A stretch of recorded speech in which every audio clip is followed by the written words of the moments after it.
Bienvenidos a esta nueva presentación donde abordaremos las características generales relacionadas con la percepción del sonido. Como bien sabemos, el sistema auditivo está dividido en tres grandes regiones: el oído externo, el oído medio y el oído interno. Cada una de estas regiones con características estructurales y funcionales sustancialmente diferentes.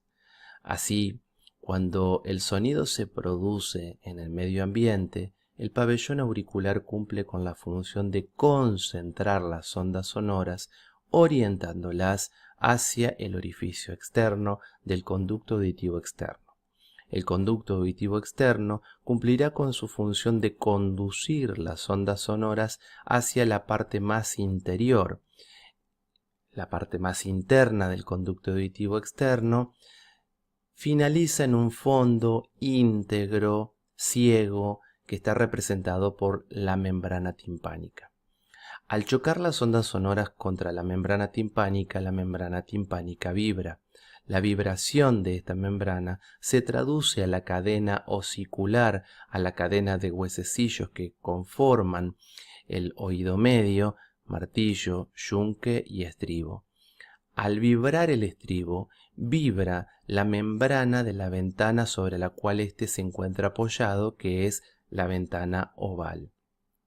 Al vibrar la ventana oval, vibran los contenidos líquidos del espiral coclear y se traduce automáticamente esta situación en la percepción del sonido. En esta imagen podemos ver cómo la onda sonora, al chocar contra la membrana timpánica, provoca su vibración, la vibración del martillo, del yunque y del estribo. Al vibrar el estribo, vibra la membrana de la ventana oval. Al vibrar la membrana de la ventana oval, vibra el contenido líquido de esta rampa, que es la rampa vestibular. El contenido líquido de la rampa vestibular es la perilinfa.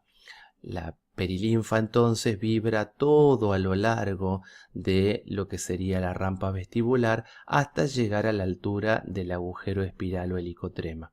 La vibración de la perilinfa continúa, pero esta vez ahora desde lo que sería la rampa timpánica. Al vibrar la perilinfa en la rampa timpánica, le imprime al techo de la rampa timpánica, que no es otra cosa que el piso de la rampa media, también un movimiento ondulatorio. Si recordamos, sobre el piso de la rampa media se apoyaban todo lo que eran las células ciliares, que eran las células sustancialmente sensoriales del aparato de Corti. En este sentido, el movimiento ondulatorio de la membrana basilar imprime un movimiento ondulatorio sobre las células ciliares que desde la base hasta el ápice se traduce finalmente en todo lo que tiene que ver con el movimiento de los cilios de la membrana apical, que se encontraban en íntimo contacto con la membrana tectorial. Esta vibración termina en dos posibles respuestas de las células ciliadas. O los estereocilios se acercan hacia el quinocilio o los estereocilios se alejan del quinocilio. Si nosotros tomamos como punto de referencia estas células ciliadas y reconocemos en este lugar el polo apical de la célula ciliada, donde identificábamos las proyecciones en dedo de guante de los cilios, el más largo el quinocilio, y los canales iónicos, cuando los estereocilios, que son los cilios de menor longitud, se acercan al más largo, o sea, al quinocilio, se establece básicamente un fenómeno de apertura de los canales iónicos que se encuentran en la membrana apical.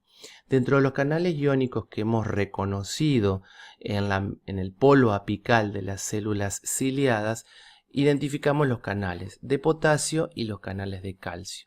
Los canales de potasio son sustanciales para el proceso de despolarización-repolarización de una célula excitable, como lo es la célula ciliada. Los canales de calcio, en cambio, no contribuyen tanto al proceso de la excitabilidad en sí, sino más bien a la modificación en la frecuencia de descarga basal de estas vesículas, que son las vesículas sinápticas. El polo basal de la célula ciliada era identificado como el polo secretor. Cuando estas vesículas, que están rodeadas de membranas, se intentan aproximar a la membrana plasmática, que también es membrana, y ambas tienen cargas negativas, se establece un fenómeno de repulsión electrostática. El calcio, que es un catión bivalente, cumple con la función de neutralizar esa repulsión electrostática y permitir la aproximación de la vesícula sináptica a lo que sería la membrana plasmática, permitiendo una mayor liberación de neurotransmisores hacia el espacio sináptico, y esto permitiendo un aumento en la frecuencia de descarga basal de las células ciliadas sobre las terminaciones nerviosas libres de las neuronas cuyos cuerpos se encuentran ubicados a nivel del ganglio espiral. Esto nos marca entonces que nuestra percepción del sonido tiene que ver con una modificación, esto es, con un aumento o una disminución de una frecuencia de descarga basal que ocurre tónicamente entre las células ciliadas y las terminaciones nerviosas libres.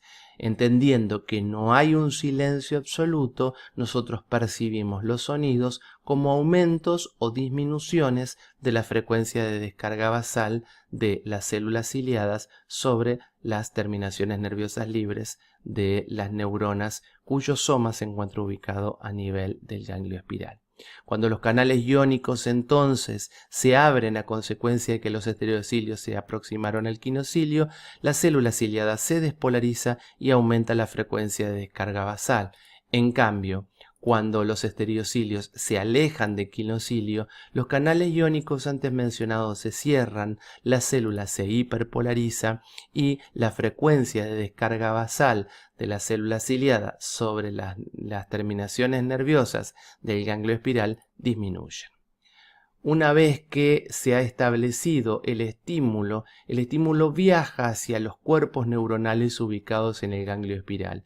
La información luego se reúne en los axones, el conjunto de axones que salen del ganglio espiral, que son la eferencia del ganglio espinal, conforman el nervio auditivo u octavo par, que se dirigen a su primera estación de ingreso al sistema nervioso central propiamente dicho, que está representada por los núcleos cocleares. Los núcleos cocleares se ubican a nivel de la zona bulboprotuberencial.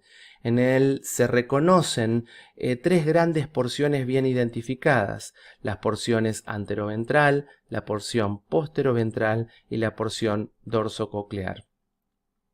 Estas porciones se encuentran claramente diferenciadas en cuanto a también la percepción de los tonos de los sonidos, es decir, que de la misma manera que hablábamos de una organización tonotópica de la membrana basilar, hay también una organización tonotópica para los núcleos cocleares.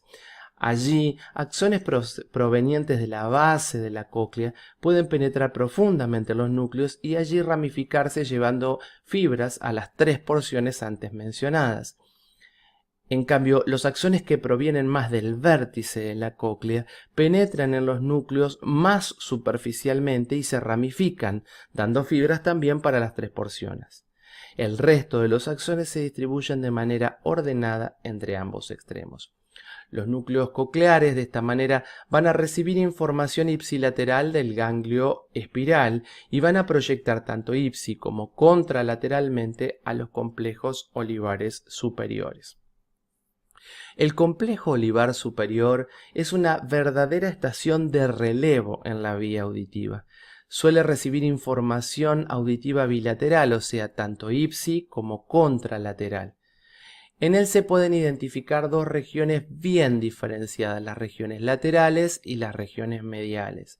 La región lateral tiene como función localizar el sonido según las diferencias de intensidades que se puedan percibir entre un oído y el otro. La región medial, en cambio, cumple con la función de localizar el sonido, pero según las diferencias de tiempo de arribo de los estímulos a ambos oídos.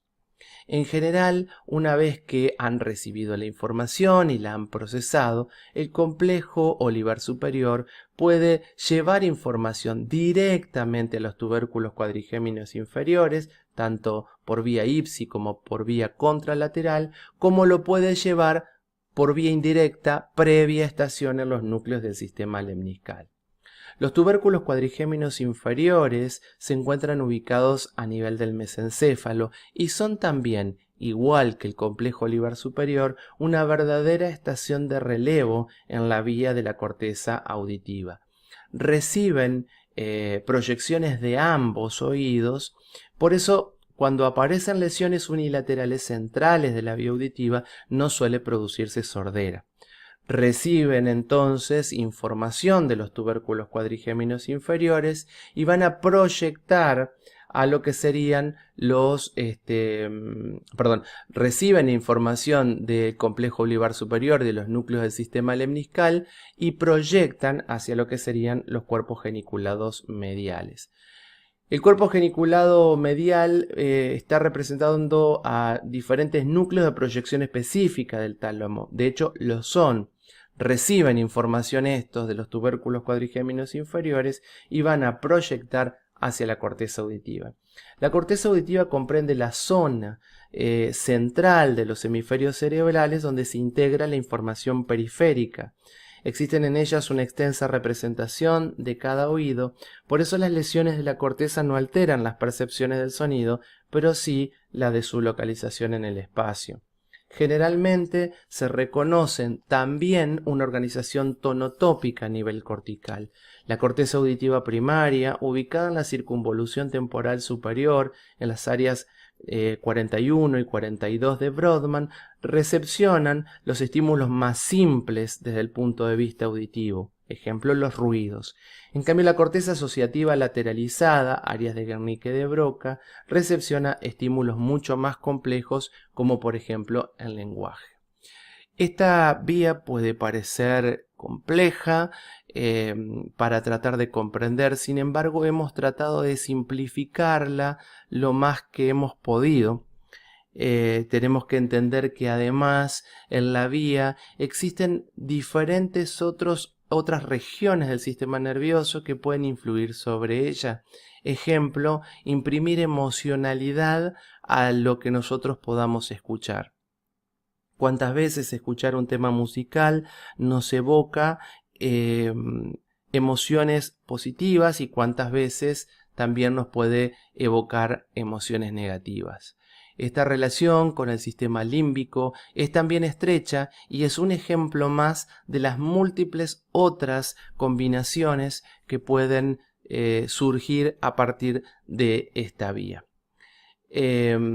Bueno, esperamos que haya sido de utilidad esta presentación. Les agradezco mucho su atención. Muchísimas gracias.